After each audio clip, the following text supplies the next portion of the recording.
Hi, fourth grade, Mrs. Evans here. I hope you're having a fantastic Friday. We have covered so much this week, from geometric shapes to angles and triangles, percents. Needless to say, we have a lot to review today. And what better way to review than with some flashcards? Okay, go ahead and stand to your feet. Let's get that blood rushing and let's see how much we remember. Point. Ray. Angle. Parallel lines. Perpendicular lines.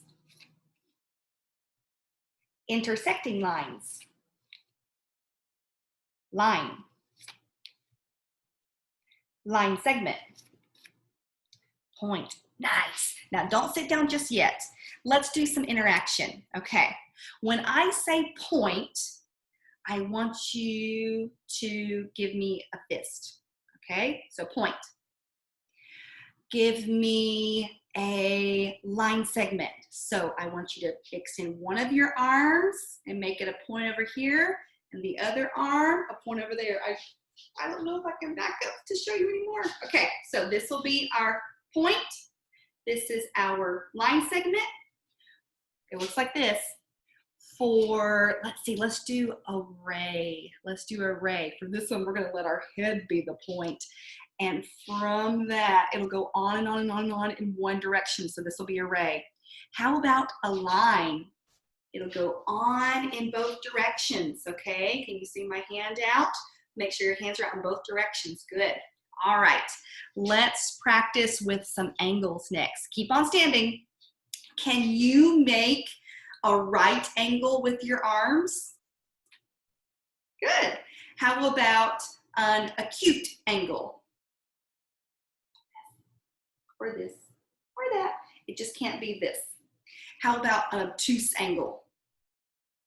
Really big. It just can't be all the way straight, or it can't be wider, okay? How about a straight angle? Good. Remember how I showed you the pictures of the person using popsicle sticks to form different angles?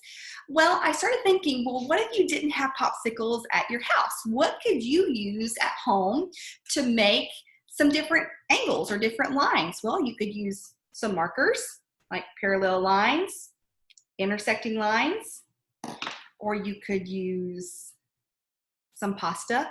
This is pasta from my pantry right over there, okay? These are some really long parallel lines, perpendicular lines. Hey, looky there, there's an acute angle. If I had a mini marshmallow, which I don't, but maybe you do at your house, you could even make the mini marshmallow the little point right here, okay? An obtuse angle, a straight angle, right angle. I wonder if you can get creative and figure out what you can use to make some different shapes. Also, there's lots of geometry all around your house. For instance, this is parallel to the bottom of my sign where we gather here for school. Those are parallel to each other. Maybe you have, oh, I'm going to show you my chair. Hang on. I got a chair right here, and it has some intersecting lines, okay? Intersecting lines right there. They're not perpendicular because they don't make perfect L's. I bet you could find some intersecting lines or parallel lines in your house. Hey, maybe on my piano. My piano has the keys, you know, the keys run up and down. Those could be my parallel lines. Okay, have a seat. You were standing for quite some time. Good job. Way to listen. All right, next we're going to talk about some different shapes. I'm going to show you some shapes, and then you can just holler out what the answer is. Similar triangles. Congruent triangles. I will accept more than one answer for this one. Some of you might have said 1, 2, 3, 4, 5, 6 hexagon. Others, you might have said a polygon. Remember, a polygon is just a shape with 3 or more sides. How about this one? A parallelogram. It's called a parallelogram because the top and bottom are parallel and the left and the right are parallel to each other. It could also be called a quadrilateral because it's a shape that has 4 sides. Rectangle, also a parallelogram or a quadrilateral. Square. Rhombus, remember a rhombus is just like a square. It has all the sides are the same length, but it's been hit by a bus a little bit. It's a little leaning. What is this pointing to? The vertex. The vertex is where 2 items come together. Octagon, you might have had to count for this one. This one always looks like a stop sign. So whenever I see a stop sign, I think octagon. Count carefully. Heptagon. Heptagon is a 7-sided object. Hexagon. Pentagon. This is one of my favorites. Trapezoid. Trapezoid. Okay, the next thing we're going to review today is going to require you to stand up. So go ahead and stand up and go to one side of the room. We're going to do ocean to ocean. So if you answer correctly, you can swim across the ocean to the other side of the room. If we don't answer correctly, stay on your side of the ocean till you can swim across by answering the correct answer. Here we go. What type of triangle is this? Look carefully. Oh, do you have it? Equilateral triangle. What kind of angles are these? Congruent angles. Congruent angles. If you answer correctly, swim across to the other side, to the other ocean. What type of angle is this? Acute angle. How about this one?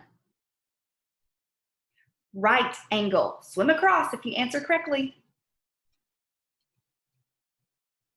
Obtuse angle.